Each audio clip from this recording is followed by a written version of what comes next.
Hello everyone, আজকে আমি আলোচনা করছি সংবিধান সম্পর্কে, যেটি ক্লাস 11-এর একটি টপিক। তো আজকে আমি আলোচনা করব সংবিধানের সংজ্ঞা কি আছে, সংবিধানের কি কি প্রকারভেদ আছে, লিখিত সংবিধান, অলিখিত সংবিধান, দুষ্পরিবর্তনীয় সংবিধান এবং সুপরিবর্তনীয় সংবিধান। এবং এর সাথে আলোচনা করব এই যে সংবিধানের প্রকারভেদগুলি আছে এর কি কি সুবিধা আছে এবং কি কি অসুবিধা আছে। তো বেশি দেরি না করে আলোচনাটি শুরু করা যাক। তো প্রথমে আসবো সংবিধানের সংজ্ঞা বা সংবিধান কাকে বলে, আমরা কেন সংবিধান পড়ব। এই তাত্ত্বিক সংজ্ঞা দেওয়ার আগে আমাদের এটা মনে রাখা উচিত বা জরুরি যে আমরা সংবিধান এই কারণেই পড়ব, প্রত্যেকটা দেশের যা রীতিনীতি, যা নিয়ম কানুন, আচার ব্যবহার, সেই রাষ্ট্রের উপর, রাষ্ট্রপ্রধানের উপর, নাগরিকদের উপর, সেইগুলো সম্পর্কে জানতে গেলে আমাদেরকে সংবিধানের অন্তর্গত হতে হবে, সংবিধানকে আমাদের পড়তে হবে, সংবিধান থাকা তাই জন্য জরুরি। ধরো তুমি একটা কোম্পানিতে চাকরি করতে গেলে, তুমি সেই কোম্পানিতে চাকরি করতে যাওয়ার প্রথম দিনই তোমাকে একটা গাইডলাইন, একটা রুলস, একটা নীতি দিয়ে দেওয়া হবে যে তোমাকে এই রকম ড্রেস আপ করতে হবে, তোমাকে এই টাইমের মধ্যে পৌঁছাতে হবে, এই এই দিনগুলোতে তোমার ছুটি দেওয়া হবে। এই যে জিনিসটা, এই যে গাইডলাইনটা তুমি জানতে পারছো কারণ তুমি সেই কোম্পানিতে চাকরি করো। ঠিক একটা রাষ্ট্রের ক্ষেত্রেও সেরকম, একটা রাষ্ট্রে যদি না সংবিধান থাকে, একটা রাষ্ট্রে যদি না লিখিত আকারে কোনো কিছু থাকে, তাহলে মানুষের বা জনগণের জানা বা বোঝা সম্ভব নয় যে সেই রাষ্ট্রের প্রকৃতিটা কেমন হবে, সেই রাষ্ট্রের জনগণ কতটা অধিকার, কি কি সুযোগ সুবিধা ভোগ করবে। এই যে জিনিসপত্রগুলো জানার জন্য সংবিধান জানাটা আমাদের জরুরি।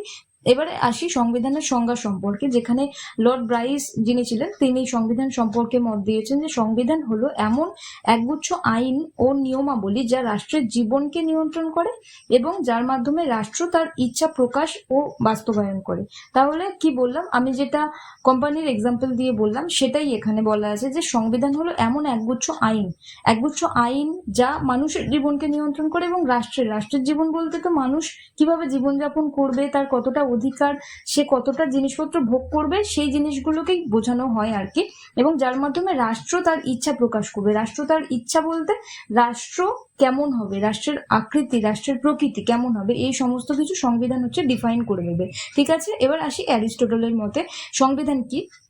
তো অ্যারিস্টটলের মতে সংবিধান হলো রাষ্ট্রের এমন এক জীবন পদ্ধতি যা রাষ্ট্র নিজের জন্য বেছে নিয়েছে। এমন এক জীবন পদ্ধতি ইন দ্য সেন্স, প্রত্যেকটা রাষ্ট্রের সংবিধান ব্যবস্থা আলাদা, প্রত্যেকটা রাষ্ট্রের সংবিধান পরিচালনা করার ধরন আলাদা, প্রত্যেকটা রাষ্ট্রের যে রাষ্ট্র পরিচালনার যে নীতি নিয়ম সেই সমস্ত কিছুই আলাদা। তাই রাষ্ট্র নিজের ইচ্ছা মতো এইগুলোকে বেছে নেয়। নিজের ইচ্ছা মতো তো নয়, প্রত্যেকটা রাষ্ট্র স্বাধীনতা পাওয়ার আগে থেকে শুরু করে স্বাধীনতা পাওয়ার পর পর্যন্ত সমস্ত পর্যায়ে সংবিধানকে তারা ভালো করে রিভাইজ করে, তারা ভালো করে চেঞ্জ করতে থাকে, বা কিরকম হওয়া উচিত সেই পরিবেশ, সেই পরিস্থিতি অনুযায়ী সেইভাবে রাষ্ট্র সেই সংবিধান তৈরি করে। ঠিক আছে, এবারে আসা যাক সংবিধানের প্রকারভেদ বা কি কি ভাবে সংবিধানকে ভাগ করা যায়। এখানে মূলত 4 ভাগে, বইয়ের সংজ্ঞা অনুযায়ী 4 ভাগে ভাগ করা যায়। একটা হচ্ছে লিখিত সংবিধান, আর একটি হচ্ছে অলিখিত সংবিধান এবং সুপরিবর্তনীয় এবং দুষ্পরিবর্তনীয় সংবিধান। যদি আমি আমার মতামত অনুসারে বলি তাহলে এখানে লিখিত সংবিধান এবং দুষ্পরিবর্তনীয় সংবিধান কিছুটা একই এবং অলিখিত সংবিধান এবং সুপরিবর্তনীয় সংবিধান কিছুটা একই। কিন্তু বইয়ের ভাষা অনুযায়ী সংবিধানের প্রকারভেদ হিসেবে আমাদেরকে 4 ধরনের প্রকারভেদই রাখতে হবে। কারণ কি, লিখিত সংবিধান যখন আমরা পড়বো তখন অনেকটাই সিমিলার দুষ্পরিবর্তনীয় সংবিধানের সঙ্গে, কারণ লিখিত সংবিধানই দুষ্পরিবর্তন হয়, সহজেই পরিবর্তন করা যায় না। ঠিক আছে, এবারে আসা যাক লিখিত সংবিধান কি সেইটি সম্পর্কে। তো লিখিত সংবিধান বা রিটেন কনস্টিটিউশন বলতে এমন একটি সংবিধানকে বোঝায় যেখানে সংবিধানের অধিকাংশ ধারা বা নিয়মাবলী একটি বা কয়েকটি নির্দিষ্ট দলিলে স্পষ্টভাবে লেখা থাকে, তাকে লিখিত সংবিধান বলে। যেমন ভারত, আমাদের দেশের সংবিধান লিখিত সংবিধান আর কি। ঠিক আছে, বাংলাদেশ এবং আমেরিকার সংবিধান। তো কি বোঝা গেল লিখিত সংবিধান সম্পর্কে? যে সমস্ত নিয়ম রাষ্ট্রের জন্য প্রযোজ্য, নাগরিকদের জন্য প্রযোজ্য, সেই সমস্ত কিছু লিখিত আকারে থাকে। এই যে নিয়মাবলীগুলো লিখিত আকারে যেহেতু থাকে, তাই মানুষের কাছে স্পষ্টভাবে মানুষ জানতে পারে যে সংবিধানে তাদের কি কি লেখা আছে, কি কি তাদের দায়িত্ব কর্তব্য আছে, সেই সমস্ত কিছু সম্পর্কে জানতে পারে। তাই লিখিত সংবিধানে সবকিছুই লেখা থাকে, তাই জন্য এটার নাম লিখিত সংবিধান। তো এর কি কি সুবিধা আছে এবং অসুবিধা আছে সেটা দেখে নেওয়া যাক। এর সুবিধা কি? এর স্পষ্টতা আছে এবং সুনির্দিষ্টতা আছে। কারণ কি, সবকিছু লিখিত থাকায় এবং আইন ও ক্ষমতার পরিধি নিয়ে কোনো অস্পষ্টতা বা বিভ্রান্তি থাকে না। ধরো এখানে ধরো পুলিশের কাজের কথা বলি, যদি পুলিশের কাজের কথা বলি বা যদি কোনো বিচারপতির কথা বলি, তাহলে তাদের যতটা এখতিয়ার তাদের কাজে, তাদের প্রত্যেকের তো কাজের আলাদা আলাদা ভাগ আছে, তাই তাদের কাজের এখতিয়ারের বাইরে সংবিধানে মানে তাদের কতটুকু কাজ সেটা সংবিধানে নির্ধারণ করা আছে। তাই তারা যদি তাদের কাজের বাইরে গিয়ে কাজ করতে চায় বা যদি করতে থাকে, তাহলে জনগণ তাদেরকে প্রশ্ন করতে পারে যে হচ্ছে এটা তোমার এখতিয়ারের মধ্যে পড়ে না, তুমি ওইটুকু কাজের জন্যই হচ্ছে তোমাকে অ্যাপয়েন্ট করা হয়েছে।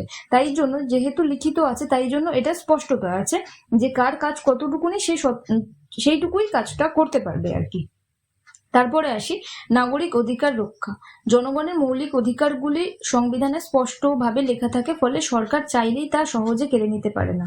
নাগরিক অধিকার রক্ষা বলতে আমাদের যে ফান্ডামেন্টাল রাইটস গুলো আছে, মানে আমাদের যে মৌলিক অধিকার আছে, সাম্যের অধিকার আছে, স্বাধীনতার অধিকার আছে, তারপরে অস্পষ্টতার বিরুদ্ধে অধিকার আছে, এই সমস্ত যে অধিকার, আমাদের যে ডিরেক্টিভ প্রিন্সিপালস গুলো আছে এবং রাষ্ট্রের প্রতি যে আমাদের ফান্ডামেন্টাল ডিউটিস বা মৌলিক কর্তব্যগুলো আছে, সেই সমস্ত কিছু, সেই সমস্ত অধিকার আমাদের রক্ষা থাকে। এবং রক্ষা থাকে বলতে গেলে লিখিত আকারে যেহেতু থাকে, তাই জন্য নাগরিকরা সেইগুলো জানতে পারে, সেগুলো সম্পর্কে অ্যাওয়ার, সেইগুলো সম্পর্কে সচেতন থাকে, ঠিক আছে।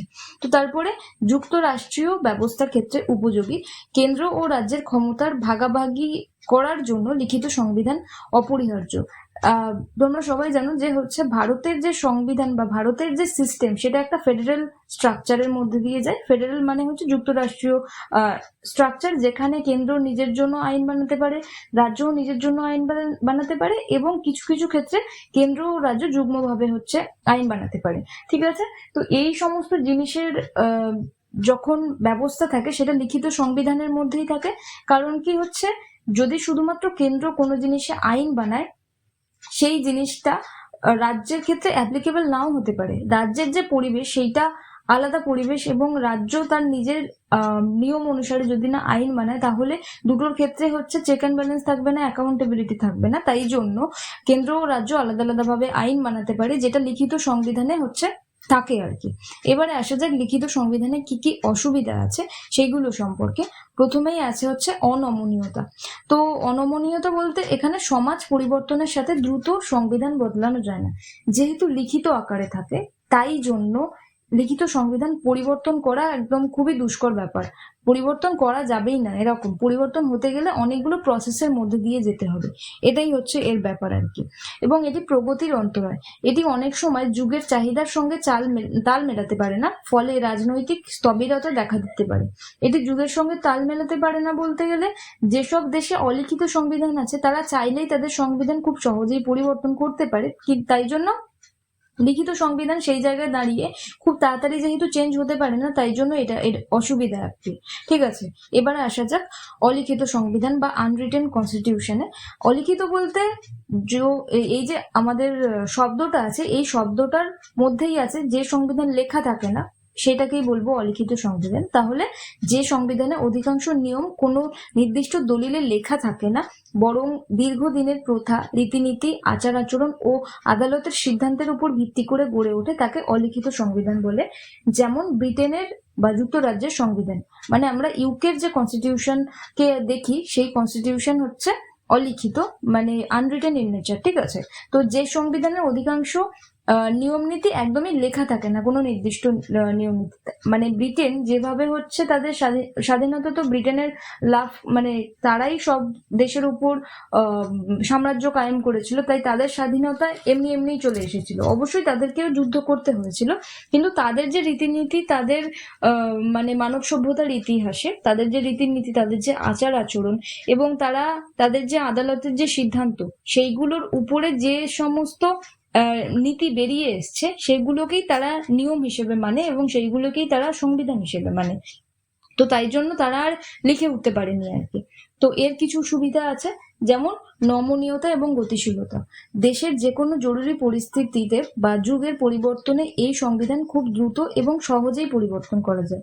নমনীয়তা বলতে মানে যেহেতু এটা লিখিত আকারে থাকে না, তাই জন্য যদি মানুষের কোনো কিছু দরকার হয়, মানুষের কোনো দাবি দাবা থাকে, সেইগুলো যদি দাবি মেটাতেই হয়, তাহলে খুব তাড়াতাড়ি এটা পরিবর্তন করা সম্ভব হয় এই সংবিধান। ঠিক আছে, সংবিধান পরিবর্তন করলে তারপরেই তো হচ্ছে আইন হিসেবে সেটা মানুষের উপর কার্যকর হবে।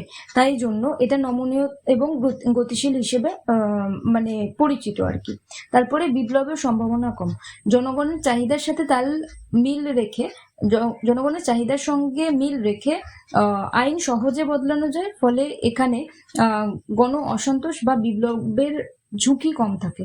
কারণ কি, যেহেতু লিখিত সংবিধানে লেখা অবস্থায় সমস্ত কিছু থাকে এবং জনগণ তাদের দাবি দাবা পূরণের জন্য আন্দোলন করে, মিছিল করে, রাস্তায় নামে, কিন্তু সেইটা যেহেতু পূরণের জন্য অনেকটা টাইম লেগে যায়, লোকসভার একটা দীর্ঘ প্রসেসের মধ্যে দিয়ে লোকসভা রাজ্যসভার মাধ্যমে মানে বিল প্রেরিত হতেই অনেকটা টাইম লেগে যায় এবং তারপরে প্রেসিডেন্টের যে সই সেটা হতেই অনেকটা টাইম লেগে যায়। কিন্তু অলিখিত সংবিধানের ক্ষেত্রে বিপ্লবের সম্ভাবনাই কম। কারণ কি, নাগরিকরা হচ্ছে বিপ্লব তখনই করবে যখন হচ্ছে তাদের চাহিদা পূরণ হবে না। যেহেতু অলিখিত সংবিধানে নাগরিকদের চাহিদা পূরণ হয়ে যায় সঙ্গে সঙ্গে, তাই জন্য নাগরিকদের চাহিদার কথা মাথায় রেখেই হচ্ছে অলিখিত সংবিধান এইভাবেই হচ্ছে রচিত। এবারে আসি অলিখিত সংবিধানের কি কি অসুবিধা আছে। এটি হচ্ছে অস্পষ্টতা। যেহেতু লিখিত রূপ না থাকে মানে থাকে না, তাই জন্য অলিখিত সংবিধান অস্পষ্ট এবং সংবিধানের খুঁটিনাটি বোঝা কঠিন হয়। মানে যে প্রথমবার ওখানে যাবে তার পক্ষে একদম সংবিধান বোঝা সম্ভব নয়।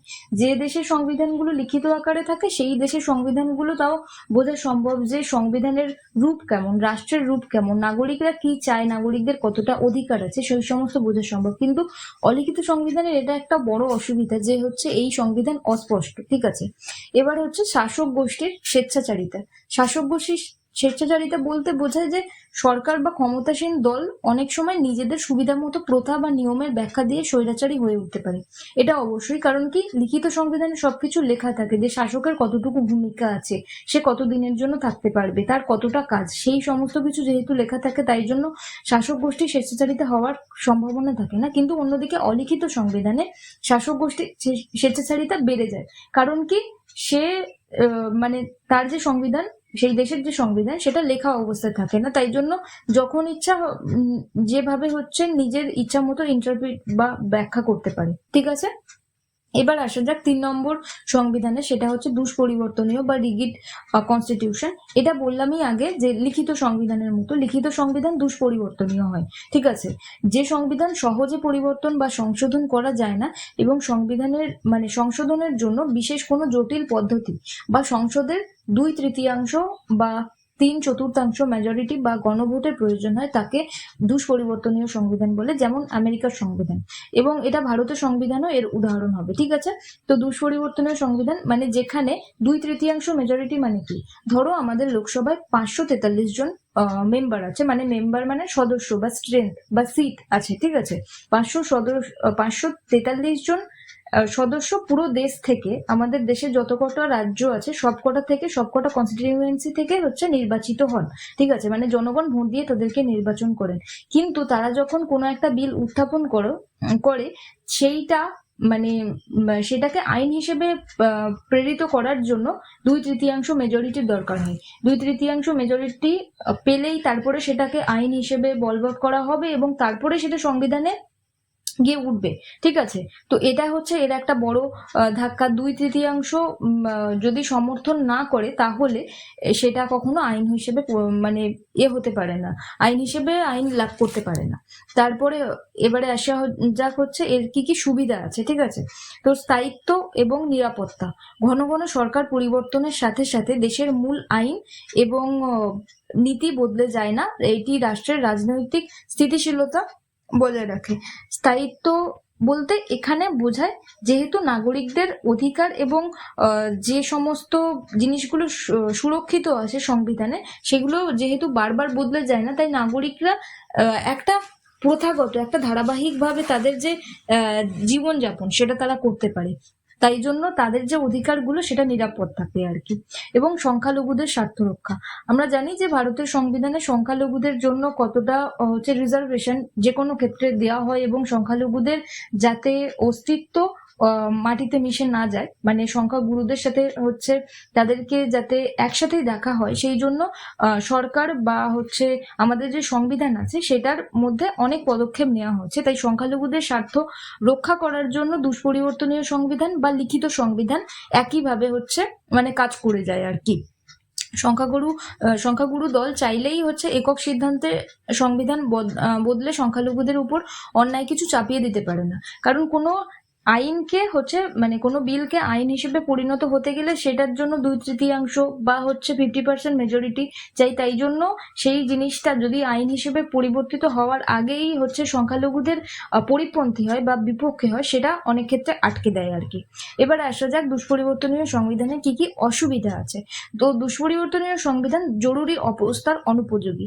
ধরো কোনো চরম সংকট, যদি কোনো ন্যাশনাল এমার্জেন্সি আসে, যদি কোনো মানে স্টেট এমার্জেন্সি আসে, বা যদি কোনো আর্থিক সংকট আসে দেশের ক্ষেত্রে, তাহলে আইন যেহেতু প্রণীত হতে অনেকটা টাইম লেগে যায়, যেহেতু লোকসভা রাজ্যসভার মধ্যেই এই যে বিল ঘুরতে থাকে এবং তার অনেক পরে গিয়ে হচ্ছে রাষ্ট্রপতির কাছে তার যে সই সেটা নিতে হয়, তো সেই যে জিনিসটা সেটা জরুরি অবস্থার ক্ষেত্রে অনুপযোগী। জরুরিকালীন অবস্থায় এরা আইন পরিণত করতে, মানে আইনে কোনো জিনিস পরিণত করতে অনেকটা টাইম লেগে যায় আর কি, এটাই বলা হচ্ছে। তাই জন্য এটি জরুরি অবস্থার জন্য অনুপযোগী। দেন বিদ্রোহের ঝুঁকি, সমাজ বদলে গেলেও যদি সংবিধান না বদলায় তাহলে মানুষের ক্ষোভ জমে এবং একসময় বড় ধরনের রাজনৈতিক বিদ্রোহ ও বিপ্লব ঘটতে পারে।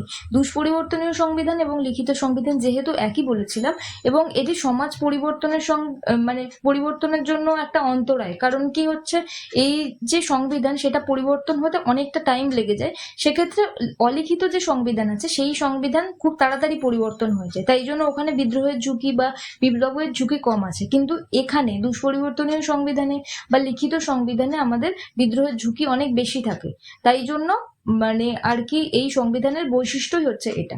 এবারে আসা যাক সুপরিবর্তনীয় সংবিধান বা ফ্লেক্সিবল কনস্টিটিউশন কাকে বলে। সুপরিবর্তনীয় সংবিধান বলতে যে সংবিধান পরিবর্তনের জন্য কোনো বিশেষ বা জটিল পদ্ধতির প্রয়োজন হয় না, মানে এটা অলিখিত সংবিধানের একটি ভাগ হচ্ছে সুপরিবর্তনীয় সংবিধান, বরং সাধারণ আইন পাশ করার মতোই সাধারণ সংখ্যাগরিষ্ঠতা, মানে সিম্পল মেজরিটি, মানে লোকসভার যদি স্ট্রেংথ হয় 543, তাহলে যদি 50% মানে 543-এর হাফ যদি সেই নির্দিষ্ট বিলে সমর্থন করে বা অসমর্থন করে, তাহলে সেটা হচ্ছে আইন হিসেবে পরিণত বা অপরিণত হতে পারে। তো সেই জিনিসটাকে আমরা সুপরিবর্তনীয় সংবিধান বলবো। যেমন ব্রিটেনের সংবিধান, আগেও দেখলাম যে অলিখিত সংবিধান আমাদের যুক্তরাজ্যের মানে ইউকের কনস্টিটিউশন, মানে ব্রিটেনের কনস্টিটিউশন। তো সুপরিবর্তনীয় সংবিধান হচ্ছে ব্রিটেনেরই সংবিধান। এর কি কি সুবিধা আছে? এর সুবিধা হচ্ছে এটি প্রগতিশীল, যুগের পরিবর্তন এবং জনমতের সাথে সামঞ্জস্য রেখে এই সংবিধানকে সবসময় আধুনিক রাখা যায়। প্রগতিশীল মানে সবসময় একটা মানে সবসময় জনগণের চাহিদার সঙ্গে তাল মিলিয়ে এই সংবিধান বদলানো যেতে পারে। তারপরে হচ্ছে সংকট মোকাবিলা, যে কোনো জাতীয় দুর্যোগ বা জরুরি পরিস্থিতিতে দ্রুত সিদ্ধান্ত নিয়ে নতুন আইন তৈরি বা পুরনো আইন সংশোধন করা সম্ভব। মানে এটা যেহেতু সিম্পল মেজরিটিতে হয়ে যায়, মানে হাফ যদি স্ট্রেংথ থাকে, হাফের হচ্ছে সমর্থন করলে সেই বিলটা আইন হিসেবে পরিণত হয়, তাই জন্য এটা জরুরিকালীন অবস্থাতে হচ্ছে কাজে লেগে যায়। এবং এর কি কি অসুবিধা থাকতে পারে, যা অলিখিত সংবিধানের অসুবিধা তা সুপরিবর্তনীয় সংবিধানেরই অসুবিধা আর কি। এটি হচ্ছে দলীয় স্বার্থে ব্যবহার, ক্ষমতাসীন রাজনৈতিক দল নিজেদের ক্ষমতা টিকিয়ে রাখতে বা আখের গোজাতে যখন তখন সংবিধান পরিবর্তন করতে পারে, ঠিক আছে। এবং অস্থিতিশীলতা, ঘন ঘন পরিবর্তনের ফলে আইনের ধারাবাহিকতা নষ্ট হয় এবং জনগণের মনে এক ধরনের অনিশ্চয়তা তৈরি হতে পারে। অস্থিতিশীলতা মানে নাগরিকদের যে অধিকার আছে, যে সুযোগ সুবিধাগুলো আছে, সেগুলো যেহেতু ধারাবাহিকভাবে নাগরিকরা জেনে আসছে যে তাদের এই অধিকারগুলো আছে, এবং একদিন যদি আইন প্রণয়ন করে বলা বলা হয় যে হচ্ছে তোমাদের আর এই অধিকারগুলো নেই, এই সুযোগ সুবিধাগুলো নেই, তাহলে তো জনগণের মধ্যে একটা অনিশ্চয়তার মানে ধারণা চলে আসবে সেই সংবিধান সম্পর্কে এবং একটা অস্থিতিশীল পরিস্থিতি দেখা দেবে। তাই জন্য হচ্ছে এই সুপরিবর্তনীয় সংবিধানের একটা অসুবিধা হলো এটা হচ্ছে অস্থিতিশীল, এবং এটা ধারাবাহিকভাবে যেহেতু খুব তাড়াতাড়ি চেঞ্জ করা যায় মানে পরিবর্তন করা যায়, তাই জন্য জনগণের এটা বুঝতেই টাইম লেগে যায় যে সেটা ঠিক কতটা আবার তাদের জন্য ঠিক কতটা নয়। তো এটাই ছিল হচ্ছে আজকের ভিডিও। Thank you.